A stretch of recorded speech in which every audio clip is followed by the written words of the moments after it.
Ever feel like you're the bottleneck in your own business? If you just had one more you'd finally be able to hit that next level. Today, I'm talking about how my company, Clark Street, broke through that ceiling and scaled our real estate business by mastering delegation. And trust me, it changed everything. Delegation sounds simple, right?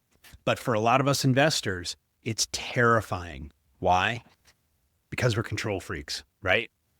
We're so used to being the ones who call every shot, make every mistake, fix everything that's broken, close every deal. But the truth that nobody talks about is you can't grow if you don't let go. You're a human being, and frankly, you require sleep. I used to think I had to do everything, find deals, run numbers, manage rehabs, but honestly, that mindset had me stuck. The real game changer was realizing I didn't need to be the expert in everything. I just needed to surround myself with people who were experts. So let me give you a quick example. I hired a virtual assistant to help me find deals. I gave her really clear, crystal clear criteria, and every week, boom, a list of fresh leads. I'd skim through them, pick the best ones, and hand the negotiations off to another member of the team. The result? We went from closing one deal a month to 3, sometimes even 4 deals a month, and I wasn't working any more hours. Worried about quality control? I was too. Here's what works. You set clear expectations, you build systems, you give them processes to manage and the underlying tasks, and you provide a role that owns that process so that when it changes, the person who's responsible for the process makes those changes. What I tell my team is, I don't have to be right.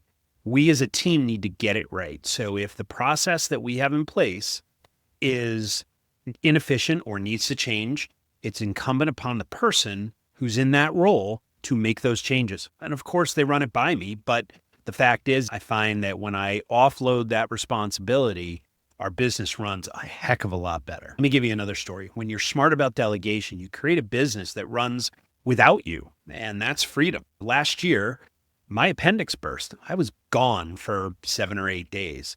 I expected to come back to piles of paperwork and bills and emails unanswered, text messages and all that, because frankly, my wife took my phone away from me, which was in retrospect a good thing, but I was not happy about it at the time. Anyway, when I walked back in the door 8 days later, all the bills were paid, all the residents' inquiries were handled, all the rehab projects were on target and on time.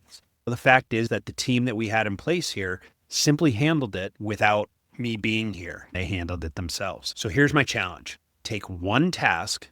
What one task could you delegate this week that is either stressing you out, you hate doing it, you suck at it, or it's just draining your energy? Drop it in the comments. I read every single one. And hey, if you're serious about scaling your flipping business or your multifamily business or any other real estate related business, hit that subscribe button. This channel is packed with strategies, real stories, and the kind of behind the scenes insights most real estate investors don't get to see. So let's build something big together.